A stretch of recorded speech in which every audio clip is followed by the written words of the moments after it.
말씀 함께 나누려고 합니다.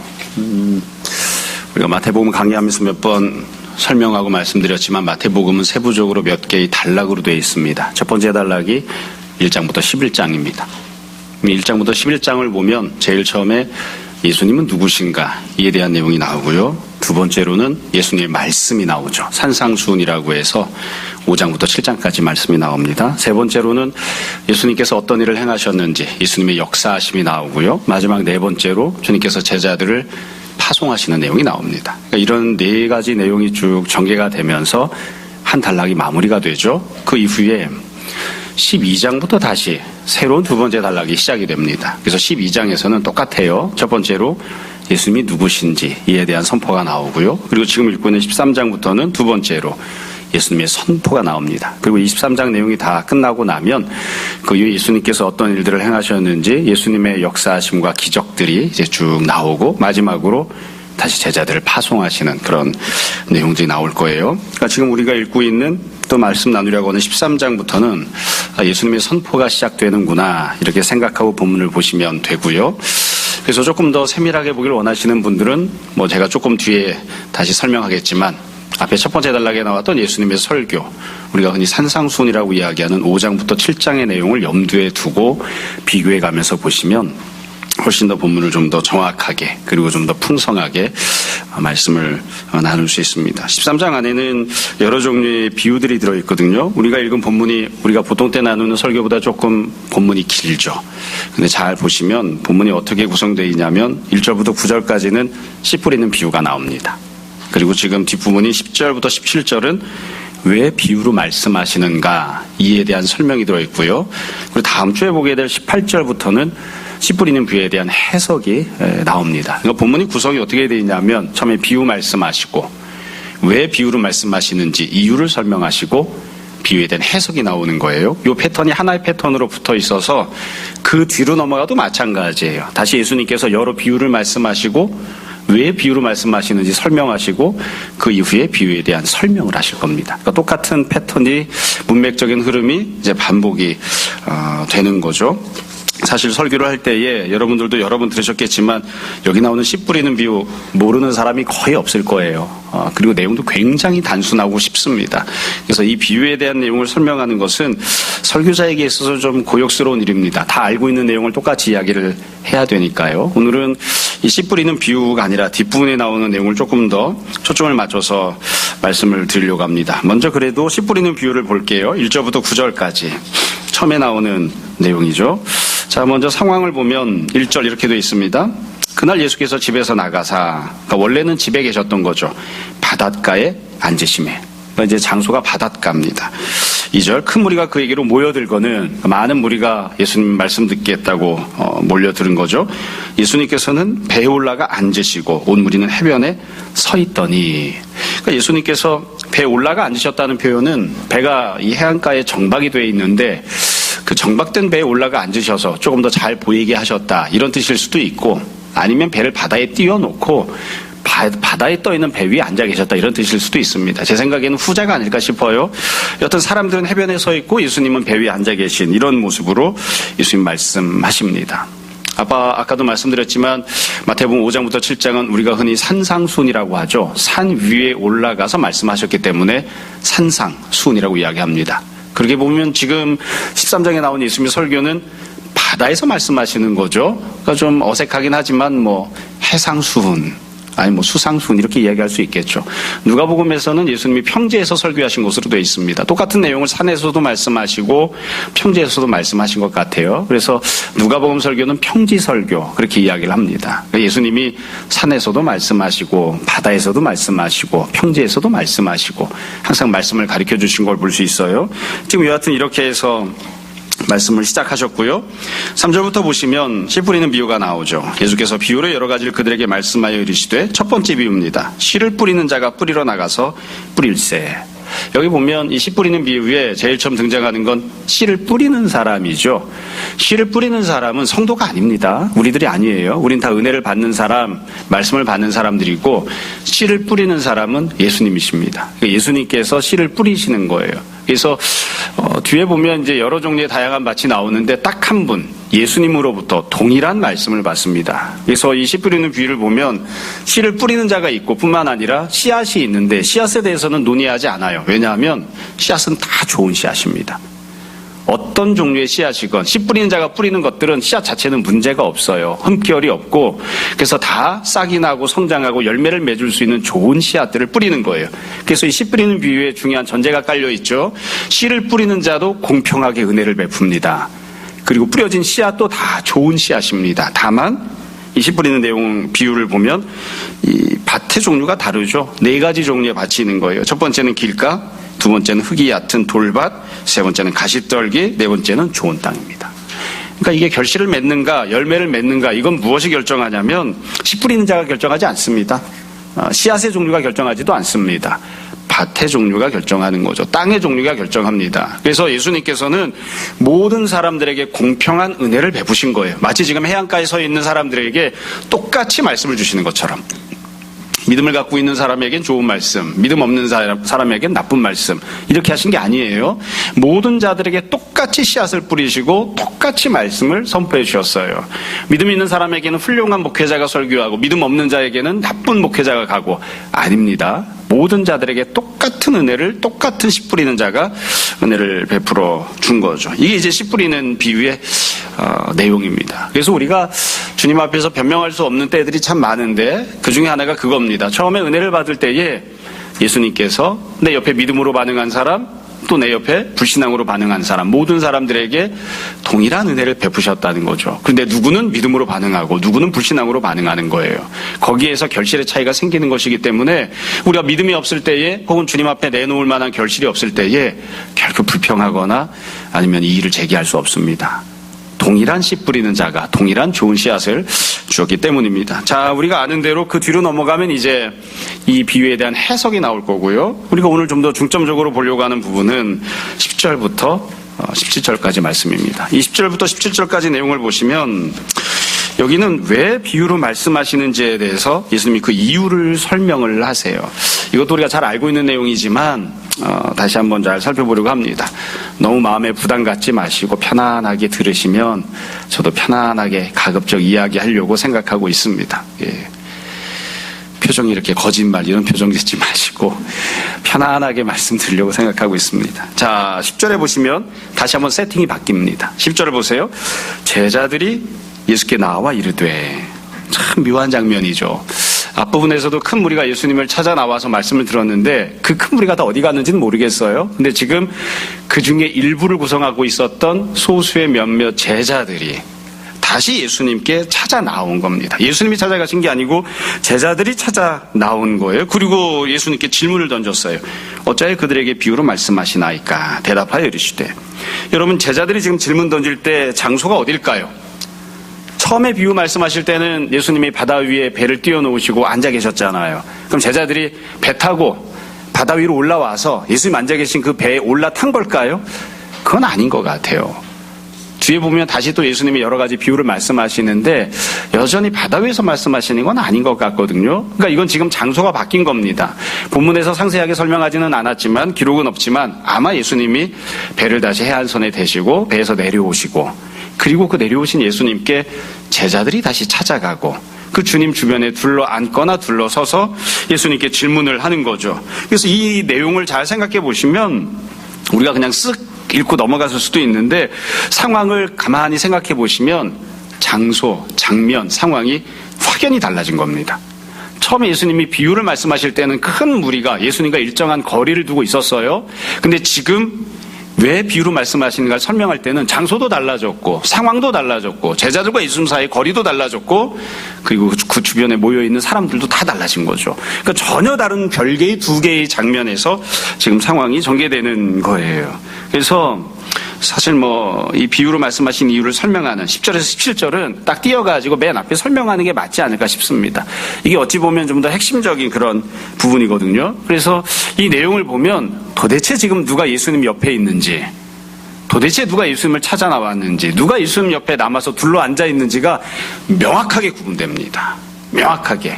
그래서 지금은 예수님 옆에 있는 사람이 있고 그렇지 않은 사람들이 있는 거예요. 자, 그러면 이와 같이 질문을 했을 때 예수님이 어떻게 대답하셨는가? 본문을 보면 11절부터 예수님이 3번에 걸쳐서 나눠서 대답하십니다.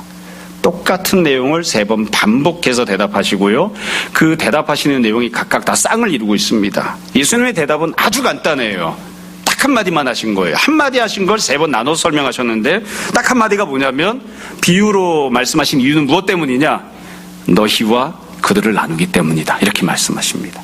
그러니까 너희가 있고 그들이 있는 거예요. 너희가 있고 그들. 11절 뒤에 보세요. 첫 번째 대답입니다. 천국의 비밀을 아는 것이 너희에게는 허락되었으나 그들에게는 아니 되었다. 왜 비유를 말씀하시는가? 너희와 그들이 다르기 때문이에요. 그럼 여기서 말하는 너희는 누굴까요? 너희는 간단합니다. 지금 쭉 말씀드린 거예요. 장면을 생각하시면 너희가 누구인지가 아주 명확하게 딱 떨어져요. 명확하게.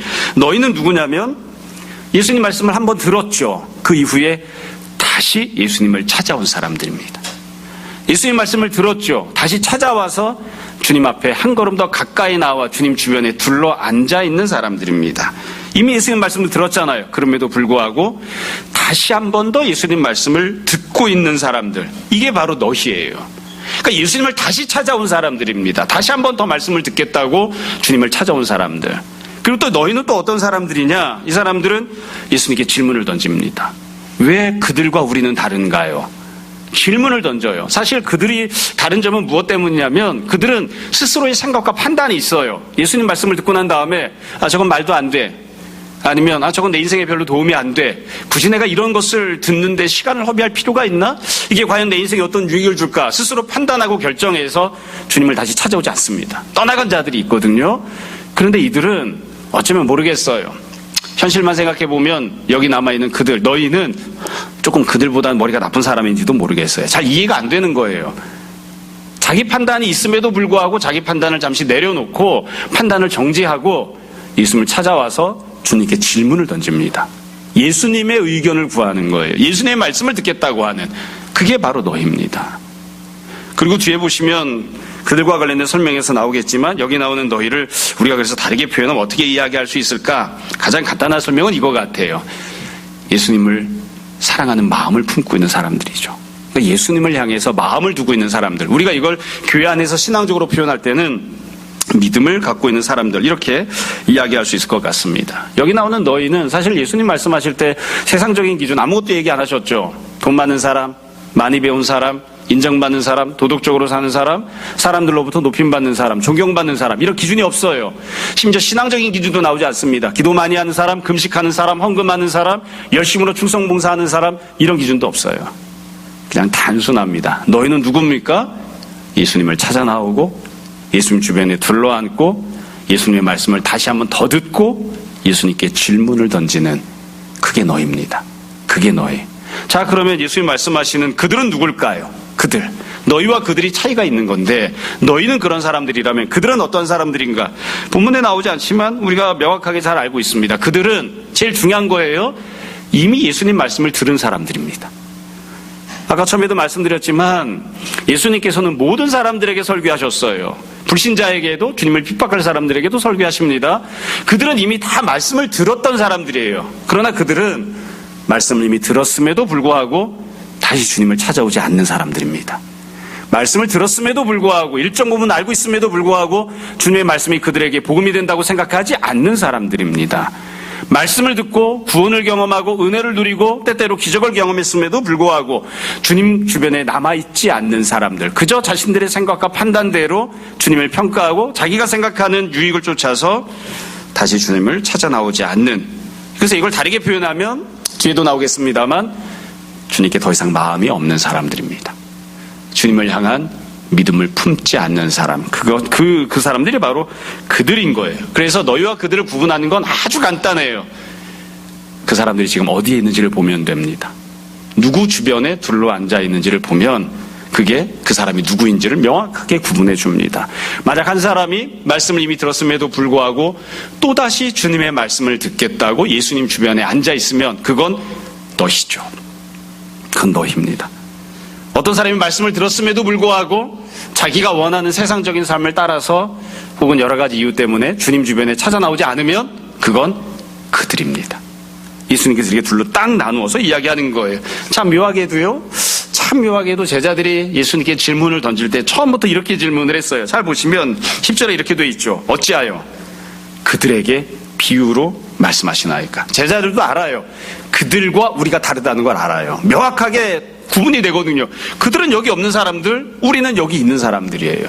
왜 그들에게는 비유만 말씀하십니까? 그래서 질문 자체가 그런 거잖아요. 그래서 이게 바보 전체가 아닌 이상, 저 사람들이 주님을 사랑하는 사람, 믿음을 갖고 있는 사람, 더 큰 은혜를 받을 사람인지 아닌지 너무나 쉽게 명확하게 구분할 수 있습니다. 이거 복잡하고 어려운 문제가 아닌 거죠. 그 뒤에 보면 예수님이 두 번째로 다시 말씀하십니다. 12절이에요. 이렇게 되어 있습니다. 무릇 있는 자는, 이거 너희죠. 있는 자는 받아서 넉넉하게 될 것이다. 반면 없는 자는, 이건 그들입니다. 있는 것도 빼앗기리라. 그러니까 이 너희와 그들이 어떤 차이가 생기는지를 지금 설명을 했는데, 있는 사람들, 너희는 지금 이미 갖고 있어요. 갖고 있다고 하는 말은 비유를 들었다는 거죠. 예수님의 말씀을 들었다는 거죠. 또 다른 기적과 은혜를 경험했다는 거예요. 그런데 그것만으로 끝나지 않고 내가 너희에게 더 다른 것들을 더 줄 것이다. 우리가 아직 보지 않았지만 뒤에 가면 예수님이 남아있는 너희에게만 비유에 대한 해석을 해주십니다. 또 다른 말씀을 또 주실 거예요. 뿐만 아니라 또 다른 종류의 은혜들도 더불어 베풀어 주실 거예요. 반면 그들은 어떠한가? 없는 자들이라고 하는 것은 말씀은 들었지만 그에 대한 해석은 듣지 못하는 사람들, 주님을 찾아오지 않은 사람들이에요. 이들은 그들이 갖고 있던 것, 이미 들었던 비유, 이미 받았던 은혜도 빼앗길 것입니다. 사실 엄밀하게 이야기하면 빼앗긴다는 표현이 맞는지 잘 모르겠어요. 누가 빼앗는 걸까요? 예수님이 빼앗으실까요? 일정 부분 예수님이 빼앗는다고 볼 수도 있습니다. 세상이 빼앗아 갈 거예요. 그리고 내가 예수님을 찾아가지 않고 세상을 선택해서 세상을 찾아갈 것이기 때문에 주님께 들었던 말씀들도 내가 다 집어 던져버리고 팽개치고 버려버리고 그리고 세상으로 가죠. 그러니까 결국 그건 결과적으로 빼앗기는 것이나 마찬가지 그런 모습이 되는 것이죠. 예수님께서 이렇게 말씀하십니다. 결국 너희는 어떠한 사람들이 되는가? 내가 너희에게 주는 또 다른 은혜들을 받는 자들이 될 것이고, 그들은 어떠한 자들이 되는가? 그들은 갖고 있던 것까지도 다 버리는 자들, 갖고 있던 것까지도 다 빼앗기는 자들이 되고 말 것이다. 그렇게 말씀하셨습니다. 어렵지 않죠? 세 번째. 13절부터 예수님이 세 번째 그들과 너희에 대해서 설명하시는데, 이번에는 그들에 대해서 먼저 말씀하세요. 13절부터 15절을 보시면 똑같은 내용입니다. 이렇게 돼 있죠. 그러므로 내가 그들에게 비유로 말하는 것은 그들이 보아도 보지 못하며 들어도 듣지 못하며 깨닫지 못함이니라. 자, 그러니까 보기는 보는데 모른다는 거죠. 사실 이게 문자적으로만 놓고 보면 잘 이해하기 어려운 부분이에요. 봤는데 왜 모릅니까? 맹인도 아닌데. 들었는데 왜 모릅니까? 귀머거리도 아닌데. 여기에 대해서 예수님이 다시 말씀을 하세요. 14절. 이사야 예언이 그들에게 이루어졌으니 일러스되 너희가 듣기는 들어도 깨닫지 못할 것이요 보기는 보아도 알지 못하리라. 15절 잘 보세요. 왜 이렇게 보아도 보지 못하는지 이유를 이사야가 미리 예언했습니다. 15절. 이 백성들의 마음이 완악하기 때문이다. 이 백성들의 마음이 완악하기 때문이다. 그 귀는 듣기에 둔하고 눈은 감았으니 눈으로 보고 귀로 듣고 마음으로 깨달아 돌이켜 내게 고침을 받을까 두려워함이라 하였느니라. 참 이사야가 예언하면서 아주 특징적으로 그리고 단순 명료하게 이유를 설명했어요. 왜 보기는 보는데 깨닫지 못하는 건가요? 마음이 완악하기 때문입니다. 마음이 악하기 때문이에요. 마음이 완악하다고 하는 말은 다르게 표현하면 믿음으로 반응하지 않기 때문입니다. 예수님 말씀을 못 들어서가 아니에요. 들었습니다. 기적과 은혜를 경험한 적이 없어서 아닙니다. 경험한 적이 있습니다. 그러나 마음이 완악하여서 믿음이 없어서 그와 같이 반응하는 거죠. 지금 주님을 찾아 나오지 않고 세상으로 간 많은 사람들이 있습니다. 주님 주변에 둘러앉은 사람보다 주님을 찾아 나오지 않는 사람들이 훨씬 더 많거든요. 그들이 왜 그렇게 된 걸까요? 마음이 완악하기 때문이에요. 믿음이 없기 때문입니다. 그래서 본질적으로 생각해 보면 참 이게 묘한 일인 것 같아요. 왜 누구는 완악한 마음을 품는가? 왜 누구는 예수님 말씀을 들은 다음에도 주님을 향해서 부드럽고 넉넉한 마음을 품는가? 왜 누구는 예수님 말씀을 더 사모하는 마음을 갖는가? 이 마음이라고 하는 게 참 묘한 것 같아요. 사람이 자기 힘으로 할 수 없는 거 두 가지가 있다고 하죠. 하나는 눈꺼풀 못 들어 올린답니다. 그렇죠? 이거 예배 시간에 많이 경험하죠. 막 기도하잖아요. 마귀야 물러가라 이렇게 막 선포하고 해도 내려오는 눈꺼풀을 들어 올리지 못해서 막 고통스러워하는 사람들이 있죠. 그렇죠? 눈꺼풀 못 들어 올린대요. 사람은. 또 하나, 사람은 자기 마음 자기 마음대로 못한대요. 걱정을 안 해서 걱정이 없으면 걱정이 없겠네 라고 써놨더라고요. 참 그걸 읽고 있는 내가 참 저걸 뭐 때문에 읽고 있을까. 자기 마음 자기 마음대로 못한대요. 그래서 우리가 내가 왜 이런 마음을 갖게 되었지? 이런 마음을 갖게 되었지? 참 주님의 은혜를 받아야 그래 우리가 믿음 갖는 마음 품을 수 있습니다. 참 이런 이야기하면 좀 그렇긴 하지만 늘 기도하는 게 그거예요. 사람마다 중요하게 생각하는 부분, 그걸 기도 제목으로 갖잖아요. 저는 가정 굉장히 중요하게 생각합니다. 교회가 부흥해도 가정에 문제가 있으면 그거 별 의미가 없다 이렇게 생각해요. 가정 매우 중요하다고 생각합니다. 그러니까 기도할 때 제일 먼저 기도하는 게 뭘까요? 가정이죠. 여러분들은 뭘 제일 중요하게 생각하나요? 자녀를 제일 중요하게 생각하겠죠? 그러니까 자녀만 위해서 기도하죠.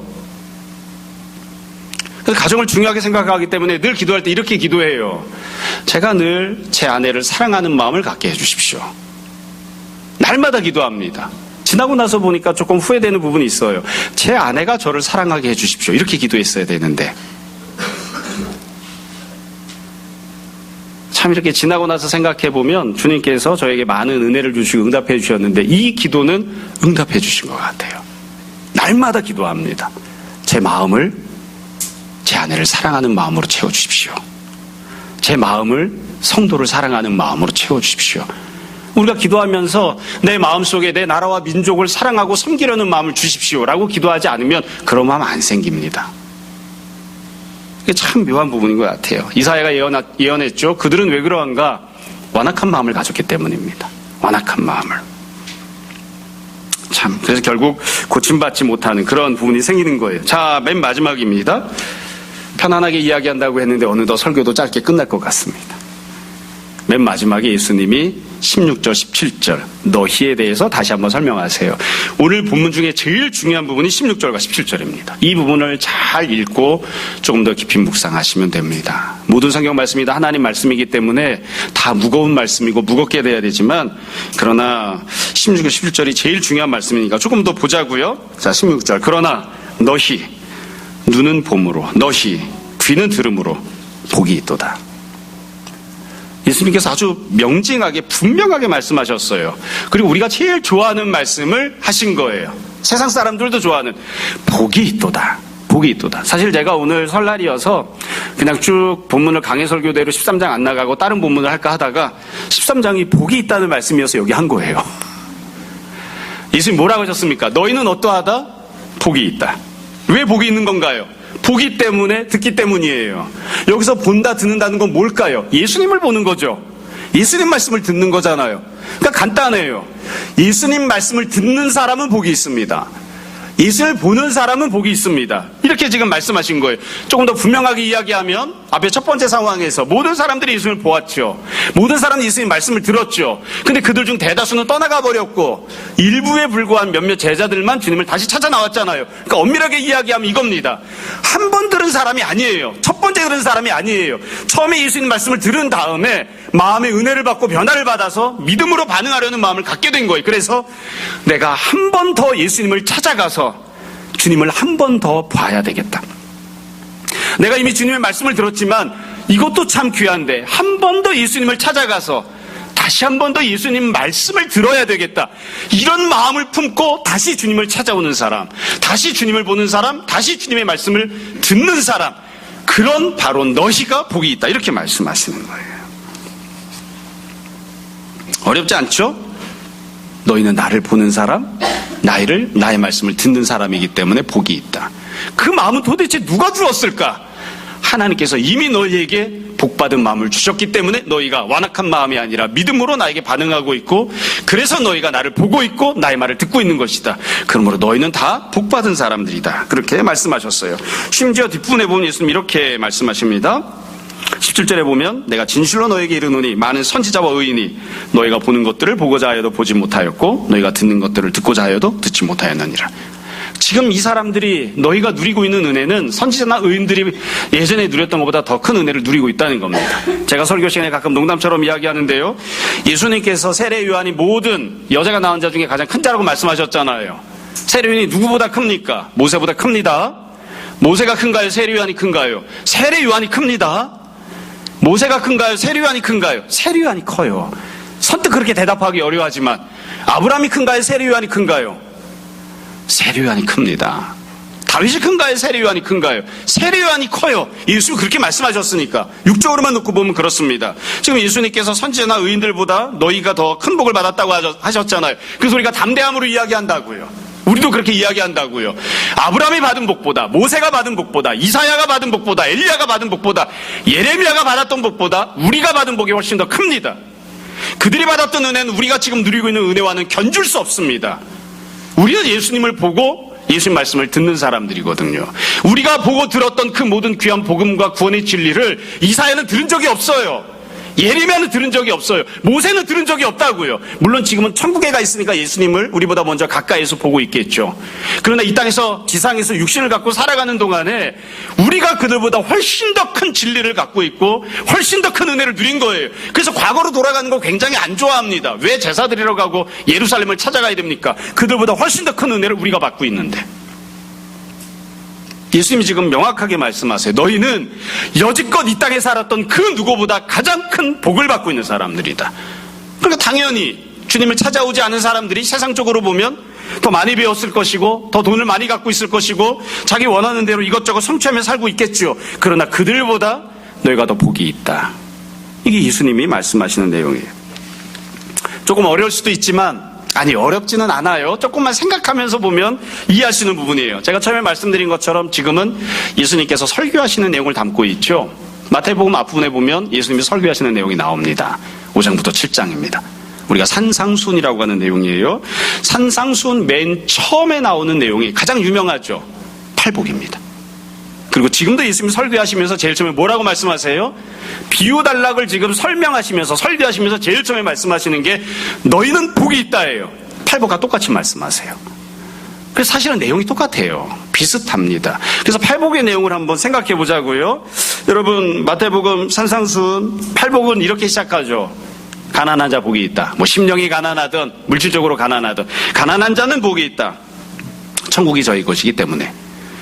제가 팔복 설교할 때마다 늘 말씀드리지만 헬라어 원문을 보면 처음에 그렇게 시작한다고요.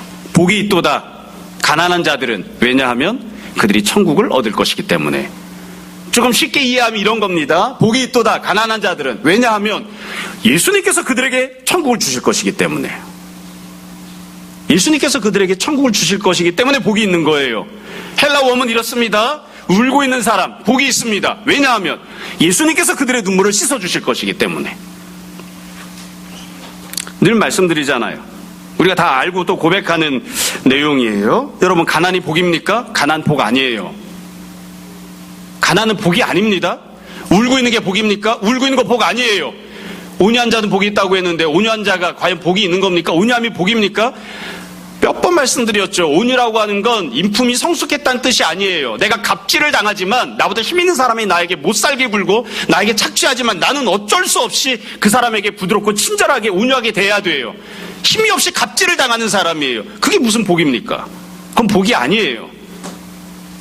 울고 있는 거, 가난한 거, 갑질 당하는 거, 그거 복 아닙니다. 근데 주님이 이렇게 선포하셨죠. 너희가 비록 가난해도 내가 너에게 하나님 나라를 줄 거야. 내가 네 눈물을 닦아줄 거야. 너는 비록 갑질당하고 사는 사람이지만 내가 너에게 평생 네가 생각할 수도 없었던 땅을 너에게 줄 거야. 내가 너를 하나님의 아들로 삼아줄 거야. 그러므로 너희가 복이 있다. 그렇게 말씀하시는 거죠. 결국 예수님이 팔복 말씀하실 때 어떻게 얘기하신 것인가 장면을 생각해 보세요. 주님 주변에 앉아있던 사람들이 있었습니다. 주님을 찾아오고 말씀 듣고 은혜 받던 사람들이 있어요. 그 사람들이 어떠한 사람들입니까? 지질이 펀펀하고 궁상 떨고 앉아있는 사람들이죠. 가난한 사람, 울고 있는 사람, 갑질당하는 사람, 땅이 없는 사람, 도대체 인생에 소망이 없는 사람들이 주님 앞에 찾아 나와서 말씀 듣고 있는 거예요. 예수님 말씀하신다고요. 너희는 복이 있다. 비록 너희가 가난해도 너희가 지금 울고 있어도 나를 찾아와서 내 말을 듣고 있는 복음의 선포를 듣고 있는 너희는 복이 있다. 왜냐하면 내가 너희에게 줄 것이기 때문에.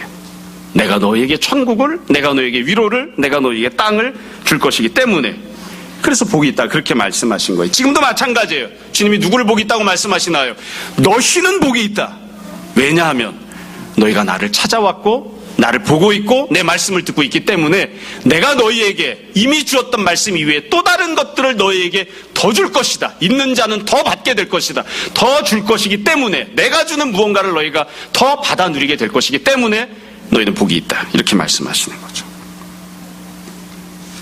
여러분, 예수님께서 더 주신다고 하셨죠? 뭘 더 주시는 걸까요? 이제 조금씩 생각을 조금 더 해가면서 말씀을 보는 겁니다. 지금 너희와 그들을 대조해서 말씀하시면서 3번 반복해서 말씀하셨죠. 그 중에 2번째가 12절이었잖아요. 있는 자는 받아서 넉넉하게 되되, 엄밀하게 이야기하면 이미 갖고 있어요. 더 받아서 더 넉넉하게 되는 겁니다. 그럼 도대체 무엇을 받는 걸까요? 무엇을? 제가 종종 설교 시간이나 설교 시간 또 성경 공부 시간에 가끔 말씀드려요. 머리는 생각하라고 주신 거죠. 눈은 성경 읽으라고 주신 거죠. 믿음의 눈으로, 믿음의 마음으로 그냥 세밀하게 읽기만 하면 다 알 수 있습니다. 정답이 다 앞에 써 있어요. 어떤 분들은 주님께서 더 주신다고 하니까 더 주신다는 게 뭘까 하고서는 항상 이런 오해를 해요. 내가 원하는 걸 더 주시겠지. 아니에요. 내가 원하는 걸 더 주시기도 하지만, 여러분 새로운 달래기 12장부터 시작했죠. 12장 읽고 난 다음에 우리 13장 읽고 있습니다. 12장이 어떤 내용을 담고 있나요? 예수님이 어떤 분이신지를 선포하고 설명합니다. 주님이 누구신지를 3가지로 설명했어요. 첫 번째, 주님은 안식을 주시는 분이십니다. 인간의 죄를 짓고 형벌 때문에 생겨난 모든 찌들어진 그런 구조 속에서 그 모든 것들을 회복하시고 구원하시고 우리를 건져내 주십니다. 주님은 우리에게 안식을 주시는 분이세요. 2번째, 12장이 선포하는 예수님입니다. 2번째, 예수님은 성령님의 능력으로 하나님의 나라가 임하게 하시는 분입니다. 3번째, 예수님은 혈통과 상관없이 우리의 가족이 되어주시는 분입니다. 이게 12장이 선포했던 예수님이 누구신가에 대한 내용이에요. 자, 예수님 뭘 더 주실까요? 지금 말씀을 듣기 위해서 찾아 나온 사람들에게 기본적으로 이거 더 주시겠죠. 뭘 더 주실까요? 주님은 주님 찾아 나와서 말씀을 듣고 있는 사람들에게 첫 번째로 안식을 주십니다. 예수님이 안식을 주시는 분이시니까. 2번째로 주님은 성령의 능력으로 우리가 하나님의 나라를 누리고 살아갈 수 있게 해주십니다. 3번째로 주님은 우리를 주님의 형제와 자매로 삼아주십니다. 우리를 주님의 가족이 되게 해주실 거예요. 이 은혜들을 주님께서 누리게 해주실 거예요. 조금 더 멀리 가자면 팔복에 있는 것들을 주시겠죠. 팔복에서도 그렇게 선포했잖아요. 지금 주님 앞에 찾아나서 말씀 듣는 자들에게 내가 너희에게 천국을 줄 것이다. 내가 너희에게 위로를 줄 것이다. 내가 너희에게 땅을 줄 것이다. 내가 너희에게 하나님의 아들이라 일컬음받는 은혜를 줄 것이다. 이 모든 것들을 더해 주시는 겁니다. 더해 주시는 분. 아직 나오진 않았지만 우리는 지금 13장 읽고 있는데 마태복음은 14장도 있고 15장도 있고 뒤에 또 다른 내용들이 있습니다. 그 내용들에 나오는 예수님이 베푸신 은혜들을 더해 주실 거예요. 예수님이 주신 은혜들을 받아 누릴 겁니다. 그래서 지금 주님 앞에 모여있는 사람들은 기대하지 않았던 뜻밖의 은혜들을, 자신들의 힘으로는 얻을 수 없는 뜻밖의 은혜들을 받아 누리는 자들이 됩니다. 한 가지를 더 말씀드릴게요. 제가 이 설교를 준비할 때마다 또 설교할 때마다 늘 생각해봐요. 예수님을 다시 찾아 나오지 않았던 그들은 왜 찾아 나오지 않았을까? 그들은 바보천치인가요? 아닙니다. 그들은 그들 나름대로 이유가 있어서 다시 찾아 나오지 않은 겁니다. 나름대로 판단한 거죠. 저기 가보자 별 볼 일 없을 것 같아. 시간 낭비일 뿐이야. 예수님 찾아가봤자 내 인생에 별다른 유익이 없을 것 같아. 말도 안 되는 소리를 떠들고 있잖아. 나름대로 여러 가지 이유가 있어서, 혹은 우리가 생각하는 것과 다르게 종종 교회 다니는 성도들은 그런 생각해요. 예수님을 다시 찾아 나오지 않는 사람들이 죄 지으러 가려고 안 나온다. 부도덕하게 살려고 안 나온다. 악하게 살려고. 아니에요. 열심히 성실히 살기 위해서 안 찾아 나오는 겁니다. 예수님을 안 찾아 나오고 대신 가서 열심히 공부해요. 예수님을 찾아 나오지 않고 대신 열심히 가서 일을 해요. 내가 세웠던 목표를 어떻게 하면 성취할 수 있을까 고민하면서 정말 성실히 땀 흘려가면서 무언가를 하기 위해서 예수님을 안 찾아 나오는 거예요. 여기 우리 청년들 있지만 다 알죠. 우리는 주일날 교회 나와서 예배 드리잖아요. 딴 청년들은 뭐 하고 있을까요? 취업 준비하고 있어요. 도서관에 가서 공부하고 있다고요. 딴 청년들은 지금 밖에 나가서 다 바람 피고 있나요? 아니에요. 예수를 찾아 나오지 않은 사람들 열심히 일을 하고 있죠. 그래서 우리도 종종 그런 불안에 떠는 거죠. 주님께 찾아 나오는 것보다는 내가 나가서 뭔가 성실히 열심히 일을 하고 준비하는 게 내 인생에 도움이 되지 않을까? 그게 주님의 뜻이 아닐까? 근데 주님이 말씀하시잖아요. 천만에. 그들은 빼앗길 것이다. 갖고 있던 것도 빼앗길 것이다. 그래서 우리가 잘 알아야 됩니다. 주님이 주시지 않으시면, 주님께서 우리에게 얻게 하시지 않으시면, 주님께서 우리에게 더 넉넉하게 공급해 주지 않으시면 내가 이미 갖고 있다고 생각했던 것들도 아무리 성실히 열심히 도덕적으로 노력하고 살아도 결국 빼앗길 것입니다. 그건 영원하지 않아요. 주님이 주시지 않으면 누릴 수 없습니다. 결국 예수님께서 지금 말씀하시는 내용은 딱 한 가지로 이야기할 수 있습니다. 딱 한 가지만 말씀하세요. 예수님은 이런저런 잡다한 것들은 보지 않고 딱 한 가지만 보고 계신 거예요. 있니? 너는 예수님께 어떤 반응을 하니?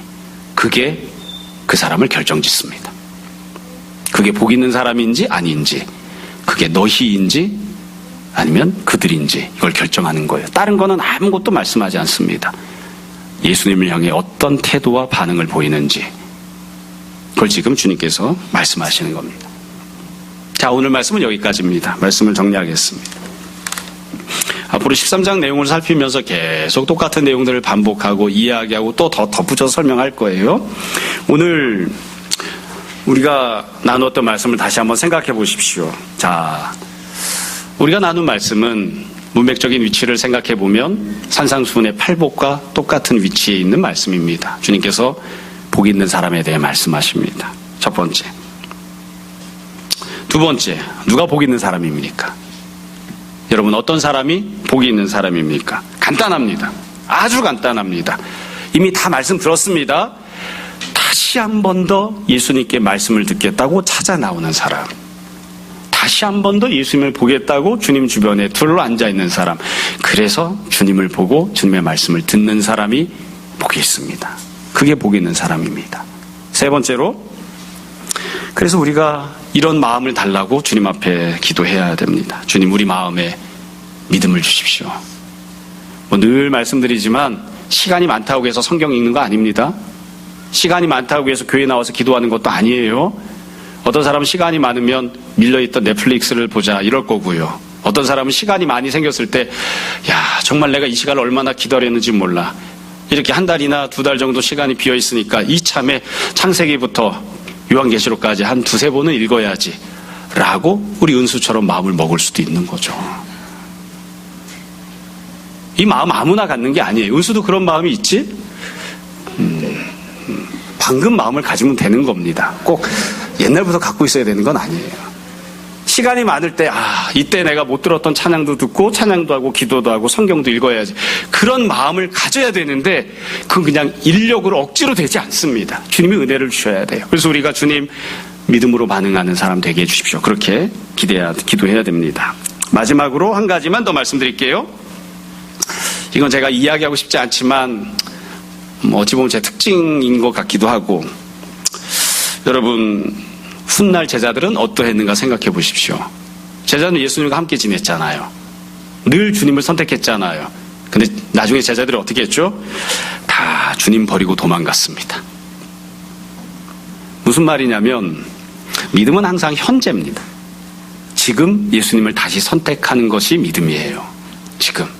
근데 지금 예수님을 다시 선택했는데 조금 시간이 지나면 다른 사람들보다 월등하게 주님과 같이 있었고 주님을 다시 선택했고 주님을 선택하는 것들이 그렇게 오래 여러 번 있었음에도 불구하고 주님을 보고 듣고 또 들었음에도 불구하고 어떤 순간에 주님을 버려버리는 그런 선택을 사도들도 합니다.